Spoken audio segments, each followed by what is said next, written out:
ఇలా పట్టుకొని మనం ఈ పళ్ళెంతోనే ఇచ్చేయాలండి.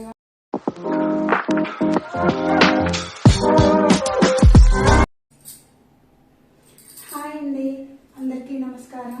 యాత్రా విశేషాలకు స్వాగతం.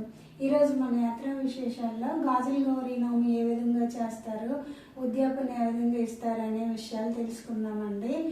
ఈ నోము 2 విధాలుగా చేస్తారండి. నేను 2 విధాలుగాను చెప్తాను. మీకు ఏది ఈజీగా అనిపిస్తే అది ఫాలో అయిపోండి. ముందుగా ఈ గాజుల గౌరీ నోము కూడా అన్ని నోముల్లాగే రథసప్తమికి కానీ మహాశివరాత్రికి కానీ పట్టాలండి. ఏదైనా ఒక మంచి తిథి ఉన్న రోజును చూసుకొని ఉద్యాపన ఇవ్వాలండి. ఈ ఉద్యాపన ఎలా ఇవ్వాలి అనేది ఇప్పుడు మనం తెలుసుకుందాము.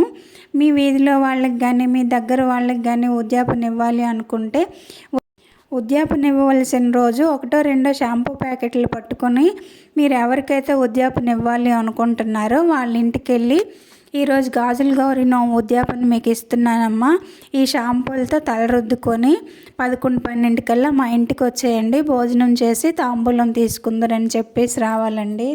వాళ్ళు వచ్చేసరికల్లా మనం ఇంట్లో పూజది చేసుకొని వాళ్ళ కోసము వంట రెడీ చేయాలండి. ఒక పిండి వంట కూడా చేసి పెడితే మరీ మంచిది. వాళ్ళు వచ్చిన తర్వాత చక్కగా కాళ్ళు కడిగి పసుపు రాసి పారాన్ని పెట్టి ఇంటికి పిలిచి గంధం పూసి బొట్టు పెట్టి వాళ్ళని గాజుల షాపుకి తీసుకొని వెళ్ళి వాళ్ళకి నచ్చిన గాజులు వాళ్ళ చేతుల నిండుగా వేయించాలండి. తర్వాత ఇంటికి తీసుకొచ్చి చీర, జాకెట్టు, తాంబూలం ఇచ్చి వాళ్ళ దగ్గర ఆశీర్వాదం తీసుకోవాలండి. ఇదొక పద్ధతి అండి. ఇంకో పద్ధతి చూద్దాము. మనం వాయినం ఇవ్వాలి అనుకునే వాళ్ళు మనకి దూరంగా ఉన్నారనుకోండి, అలాంటప్పుడు ఇలాంటి పళ్ళాన్ని ఒకటి కొనుక్కోవాలండి. అలాంటిదే అని కాదండి, మీకు నచ్చిన పళ్ళెం కొనుక్కోవాలి. కాకపోతే గాజులు 5 డజన్లైనా 9 డజన్లైనా ఇవ్వాలి కాబట్టి, ఈ పళ్ళెంలో పెట్టాలి కాబట్టి మీరు ఎన్ని గాజులు కొనాలనుకుంటున్నారో ముందే ఆలోచించుకొని ఆ గాజులకి సరిపడా పళ్ళెం కొనుక్కోవాలండి. పళ్ళెం నిండా గాజులు ఉండాలి కదా, అలా సెట్ చేసుకోండి. గాజులు పెట్టి గాజులైనా పర్వాలేదు, ప్లెయిన్ గాజులైనా పర్వాలేదండి. నేనైతే పెట్టి గాజులు కొన్నాను, కొంచెం కాస్ట్ ఎక్కువ కదా, అందుకని 5 డజన్ల గాజులే కొన్నానండి. గాజులు పచ్చ, ఎరుపు, పసుపు అయినా పర్వాలేదండి. ఈ 3 శుభసూచకం కదా, అందుకని ఈ 3 రంగులు ఉండేటట్టుగా చూసుకోండి. నేనైతే నా దగ్గర ఏముంటే అవి పెట్టేస్తున్నానండి. యాక్చువల్లీ ఈ వీడియో నేను మీకోసం చేస్తున్నానండి.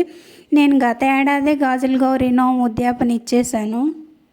అప్పుడు యూట్యూబ్ లేదు కదా, నేను ఎలాంటి వీడియోస్ షూట్ చేయలేదండి. ఇలా గాజులు సర్ది పెట్టుకున్న తర్వాత ఈ గాజుల మీద ఒక చీర, జాకెట్టు పెట్టుకోవాలి. ఆ తర్వాత పసుపు, కుంకుమ, అద్దము, దువ్వెన, పౌడర్ డబ్బా, తిలకం సీసా, కాటుక, ఇంకా మీకు ఏవైనా ఉంటే మెహందీ, అల్తా ఇలాంటివి కూడా పెట్టుకోవచ్చండి. షాంపూ కూడా పెట్టేస్తే మంచిదే అండి. అలాగే పసుపు కుంకాలు ఇలాగే పెట్టాలనేమీ లేదండి. గోపురం పసుపు కుంకుమ కూడా ప్యాకెట్లు కొని పెట్టేయచ్చు. తర్వాత దక్షిణ తాంబూలం పెట్టాలి. పూర్ణ తాంబూలం అయితే కొబ్బరికాయ ఒక 5 రకాల వరకు పళ్ళు పెట్టుకోవాలి. లేదు అంటే ఒక 2 పళ్ళు ఏవైనా ఇచ్చేసినా సరిపోతుందండి. ఖచ్చితంగా కొబ్బరికాయ 5 రకాల పళ్ళు పెట్టాలని ఏమీ లేదండి. వాళ్ళ ఇంటికి వెళ్ళి మనం వాయినం ఇస్తే భోజనం పెట్టడం కుదరదు కాబట్టి కొంచెం దక్షిణ ఎక్కువ పెడితే మంచిదండి. ఇలా సర్దుకొని మీరు ఎవరికైతే ఇవ్వాలి అనుకుంటున్నారో వాళ్ళ ఇంటికి తీసుకెళ్ళి ఇచ్చేయడమేనండి. ఇంతేనండి గాజుల గౌరీ నోము ఉద్యాపన. ఈ నోము పిన్ని వారసు ఉన్న వాళ్ళకి ఇస్తే మంచిదటండి, అందుకని నేను మా పిన్నికి ఇచ్చానండి. మన ఛానల్లో నోముల వీడియోస్ చాలా ఉన్నాయండి. నా ఛానల్లోకి వెళ్ళి ప్లేలిస్ట్లోకి వెళ్తే నోములు అని కనిపిస్తుందండి, అది క్లిక్ చేస్తే నేను చేసిన నోముల వీడియోస్ అన్నీ కనిపిస్తాయండి. వీడియో ఎలా ఉందో కామెంట్ చేసి చెప్పండి. నచ్చితే లైక్ చేసి షేర్ చేయండి. మరిన్ని నోముల వీడియోస్ కోసం నా ఛానల్ని సబ్స్క్రైబ్ చేసుకోవడం మర్చిపోకండి. ఇవాళకి ఇంతేనండి. ఇంకో మంచి వీడియోతో మళ్ళీ కలుద్దాం. అంతవరకు సెలవండి. బాయ్.